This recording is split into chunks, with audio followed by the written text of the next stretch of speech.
Good morning aspirants. तो आज हम लोग देखने जा रहे हैं ऑप्टिक्स का एक टॉपिक जो कि है हमारा मिरर। आइए देखते हैं मिरर क्या होता है।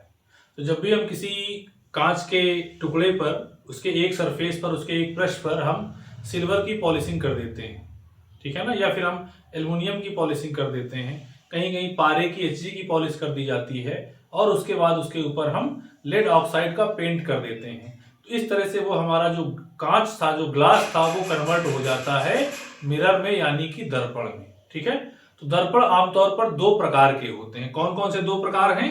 तो एक हमारा होता है समतल दर्पण और दूसरा होता है, देखिए इस तरफ लिखा हुआ है, गोलीय दर्पण। समतल दर्पण यानी कि प्लेन मिरर और गोलीय दर्पण यानी कि स्फेरिकल मिरर। ठीक। और फिर जो हमारा स्फेरिकल मिरर है वो फिर से दो प्रकार का है, टू टाइप्स के होते हैं। एक है हमारा अवतल दर्पण यानी कॉनकेव मिरर और दूसरा है हमारा उत्तल दर्पण यानी कि कॉन्वेक्स मिरर।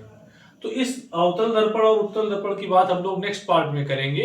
आज जिस पर हम लोग फोकस करने वाले हैं वो हमारा जो आज का टॉपिक है वो है प्लेन मिरर यानी कि समतल दर्पण।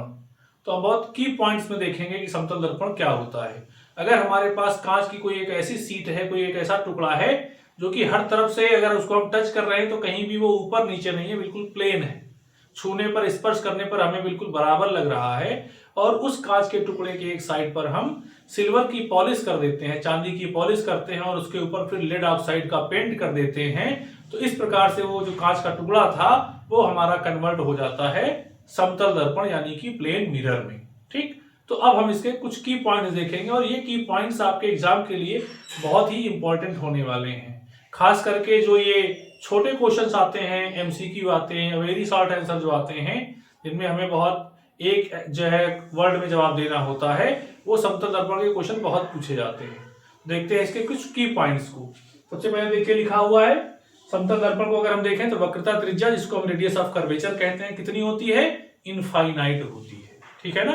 क्योंकि हमारे घर में जैसे कांच जो हम दर्पण देखते हैं वो इतना भी बड़ा हो सकता है, इतना भी बड़ा हो सकता है, लेकिन वो किस कांच के टुकड़े से काटा गया है ये हमको पता नहीं है। ठीक है ना। वो कितना भी बिग साइज का हो सकता है, इसीलिए रेडियस ऑफ कर्वेचर यानी जो वक्रता त्रिज्या है वो इनफाइनाइट यानी अनंत होती है, और इसीलिए जो उसकी फोकल लेंथ है, जो फोकस दूरी है, वो भी अनंत यानी कि इनफाइनाइट होती है। तो रेडियस ऑफ कर्वेचर वक्रता त्रिज्या अनंत होती है, फोकस दूरी फोकल लेंथ भी इसकी अनंत होती है। इसके बाद अगर हम देखें कि प्रतिबिंब की प्रकृति कैसी होती है, यानी समतल दर्पण के द्वारा जो इमेज फॉर्म होती है, जो प्रतिबिंब बनता है, वो कैसा होता है।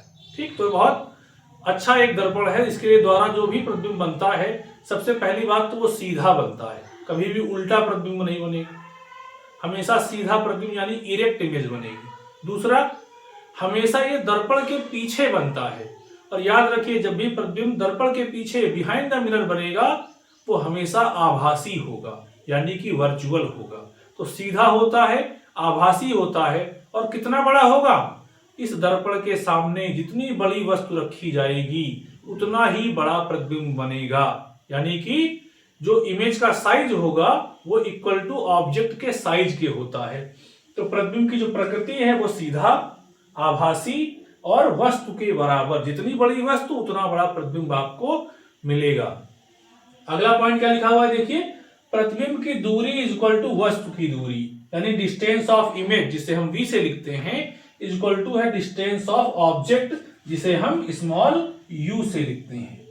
इसका मतलब क्या है कि आप दर्पण से जितने ज्यादा दूर पर खड़े होंगे, आपका जो इमेज है वो भी दर्पण से उतना ही दूर पीछे बनेगा। अगर आप नजदीक आ रहे हैं दर्पण की तरफ तो प्रतिबिंब भी आपका नजदीक आता जाएगा, अगर आप दर्पण से दूर जा रहे हैं तो प्रतिबिंब भी आपका दूर जाता चला जाएगा।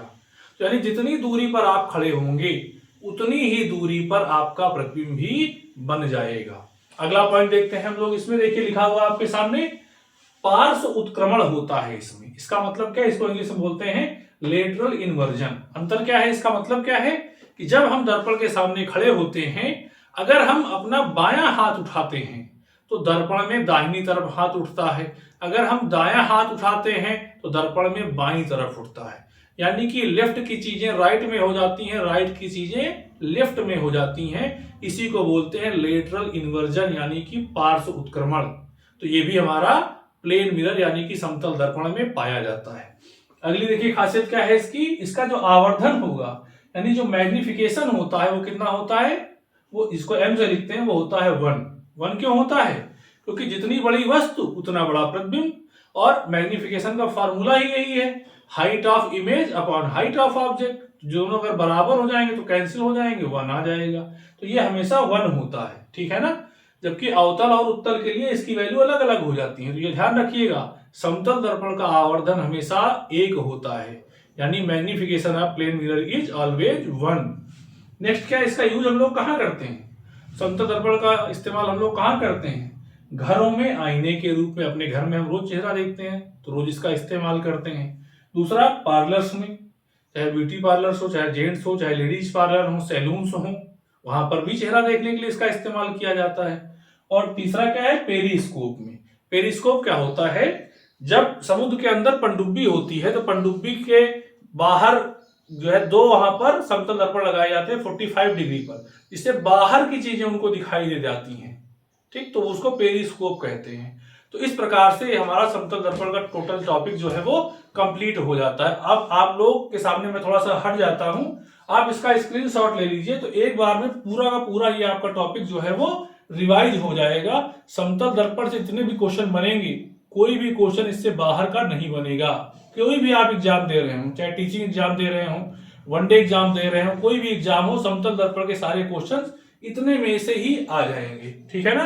तो आप लगातार बने रहें हमारे साथ, चैनल को देखते रहें, सपोर्ट करते रहें, शेयर करते रहें और सब्सक्राइब जरूर कर लें, जिससे कि आपको हमारे सारे वीडियो जो है वो टाइम पर अवेलेबल हो जाए। Thank you so much.